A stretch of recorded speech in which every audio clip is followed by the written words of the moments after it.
तो ये काम करने का काम किसने किया? हमारे साथ कुठाराघात करने का काम किसने किया? आप समझते हैं किसने किया हमारे साथ?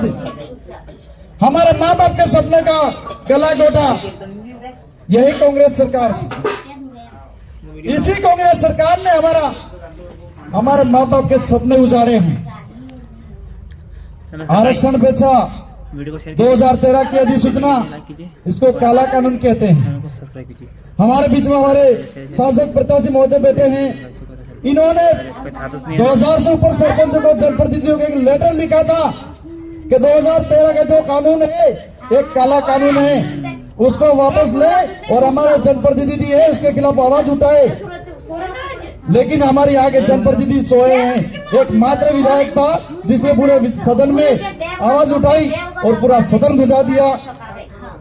तो हमें सोचना 2013 की अधिसूचना के तहत जो काला कानून कहते उसमें हुआ क्या? हमारे माननीय सम्मानीय मंत्री जी आपके यहाँ के, इन्होंने ही हमारा आरक्षण बेच दिया। 23 मांगा, 30 मांगा, इन्होंने 50 दिया।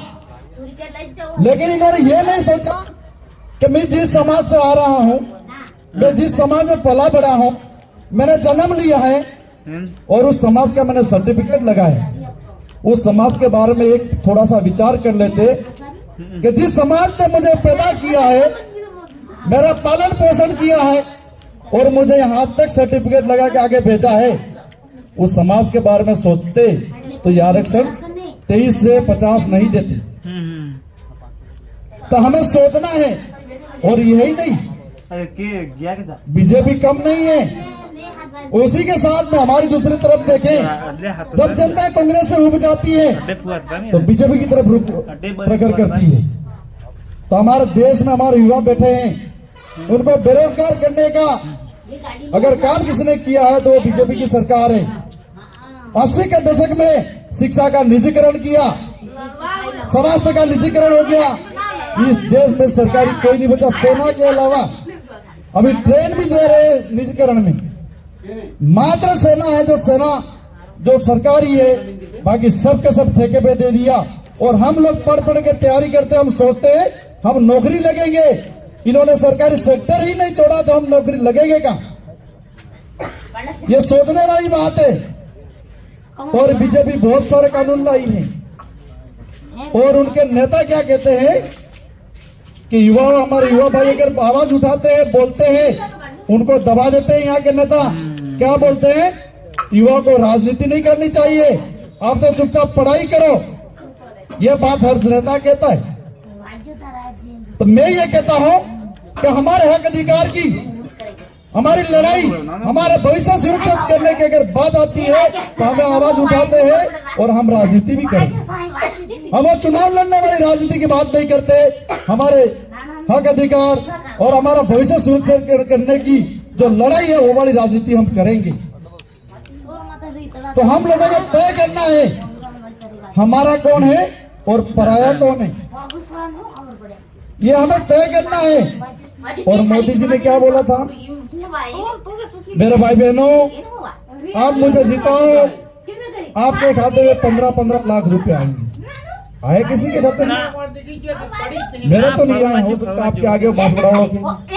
हमारा डुंगरपुर में किसी के नहीं आए 15 लाख रुपए। अब ये सोचना है, फिर कह देते जुमला है।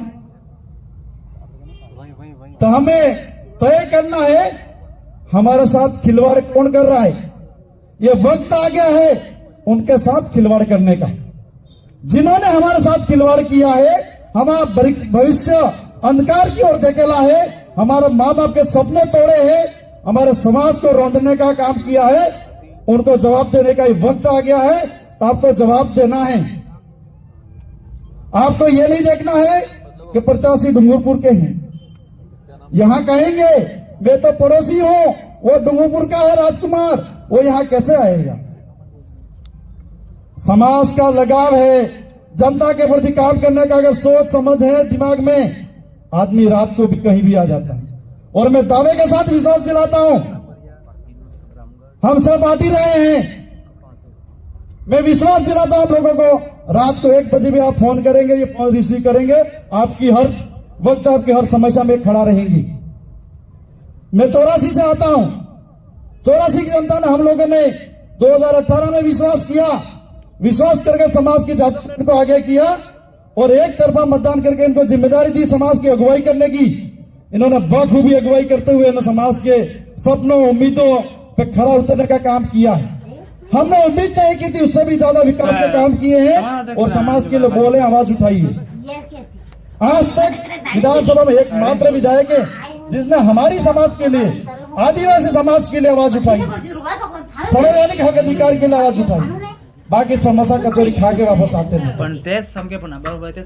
इसलिए आप लोगों को तय करना है और हम लोग 2024 में वापस उनको विधायक, हमारी जनता ने तय किया, एक बार और राजकुमार जी को मौका देते।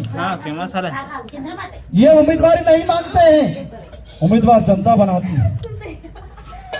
तो आपके बीच में अभी जो सांसद प्रत्याशी के रूप में जो बैठे हैं अभी, इनको टिकट किसने दिया है आप लोगों को पता है? हमारा कोई आला कमान नहीं है, हमारा कोई हाई कमान नहीं है। इनको टिकट किसने दिया है? आप सभी लोगों ने बैठे हैं। आदिवासी जनप्रतिनिधि सिलेक्शन प्रणाली हमारी समाज की जो व्यवस्था है, जो पुरखों की जो व्यवस्था है, उस व्यवस्था को पुनः कायम करते हुए हम लोगों ने आदिवासी जनप्रतिनिधि सिलेक्शन प्रणाली जो बनाई है, उसी के तहत इनका चयन हुआ है। बांसवाड़ा के लोगों ने, डुंगरपुर के लोगों ने इनको